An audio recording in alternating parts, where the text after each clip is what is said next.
Christmas night and Hello my dears, and welcome back to my corner of the internet. Today is a Wednesday, which means I've got another book talk video for you guys. The book I want to talk about today is called The Girls in the Garden, and it's a novel by Lisa Jewell.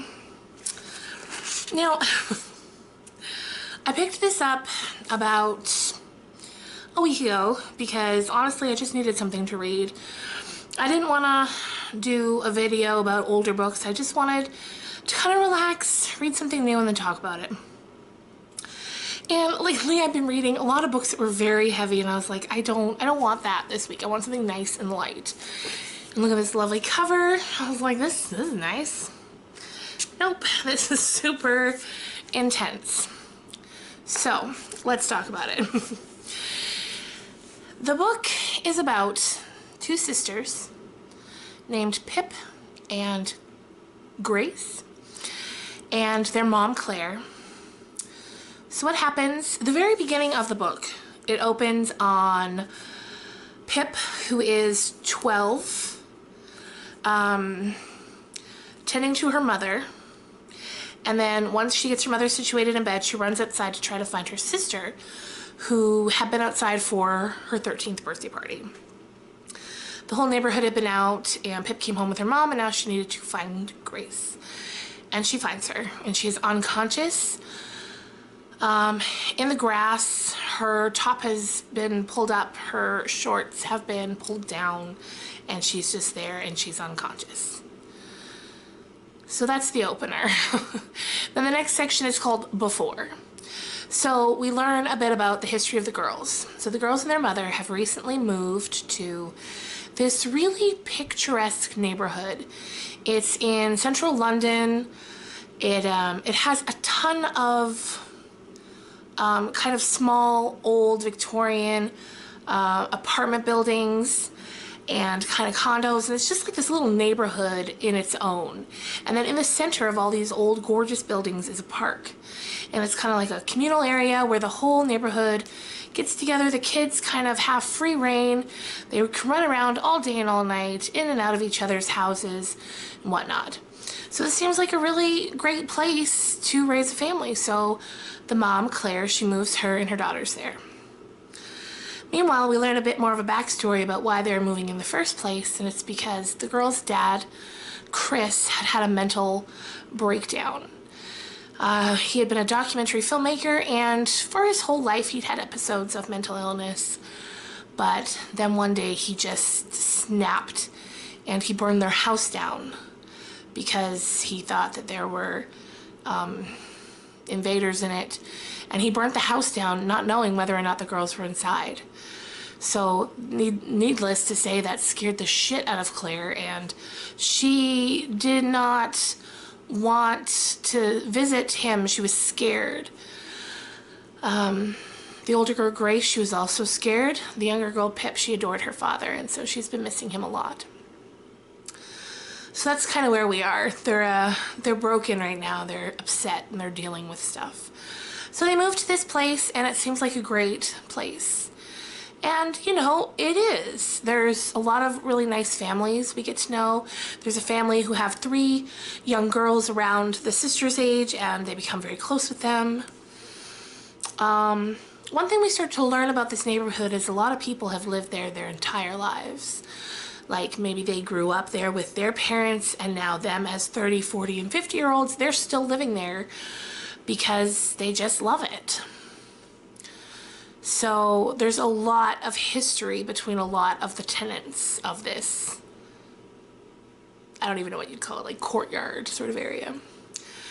And so we get to know the histories. We start getting some really mysterious things said to people, like Pip, the youngest sister, she makes friends with this older lady who she sees sitting outside a lot with her pet rabbit, and Pip loves to take the little rabbit for walks, and so she makes friends with this woman, and the woman tells her more history about the courtyard and kind of warns her, like, to be careful, you know, which is good advice no matter where you live, but it kind of just plants a seed in Pip's mind, and she starts to wonder more, and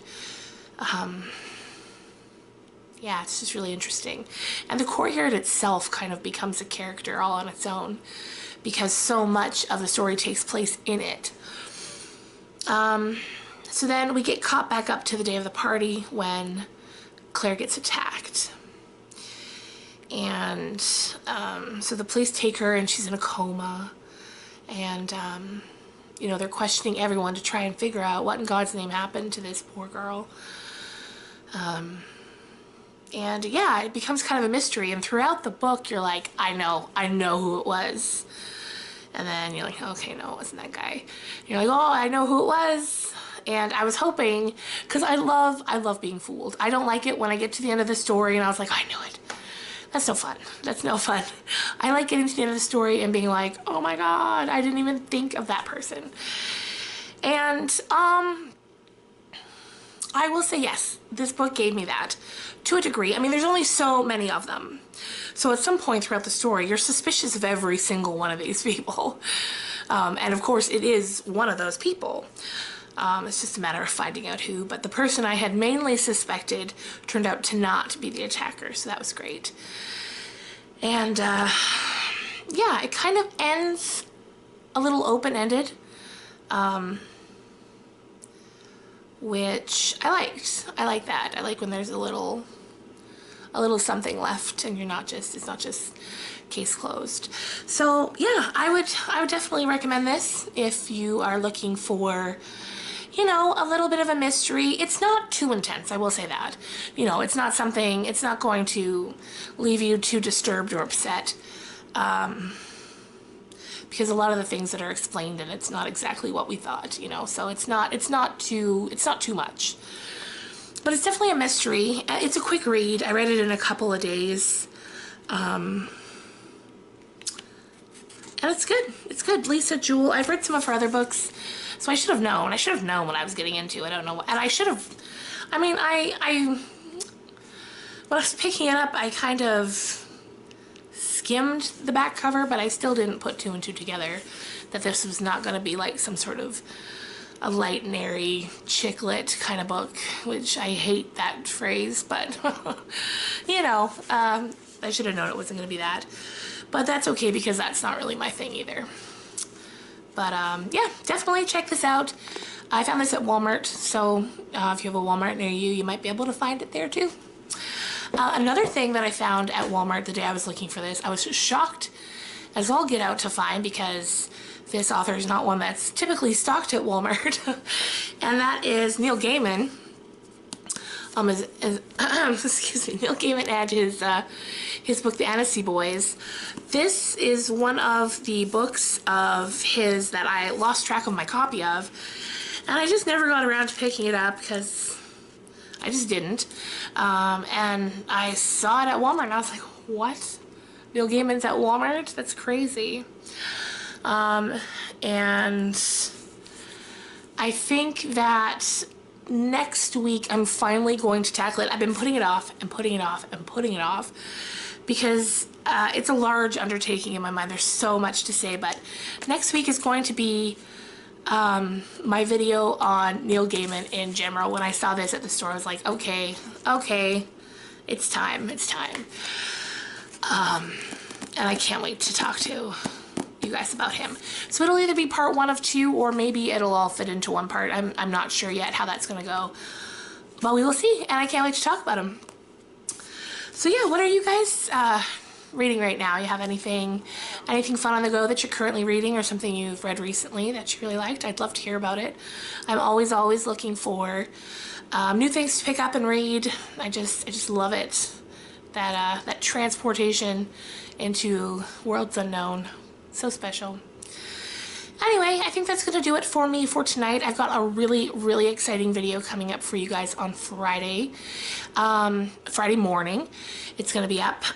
It's a collaboration with my friend here on YouTube, Kelly Roberts, who's an outstanding makeup artist. She does a lot of really, really cool work, so I cannot wait to share her with you guys. We're going to be doing a favorite holiday teas collaboration, so I hope you will enjoy that. I hope your week's going well, that it's not too cold where you are, but just cold enough to help get you in the holiday spirit, and I'll see you guys on Friday.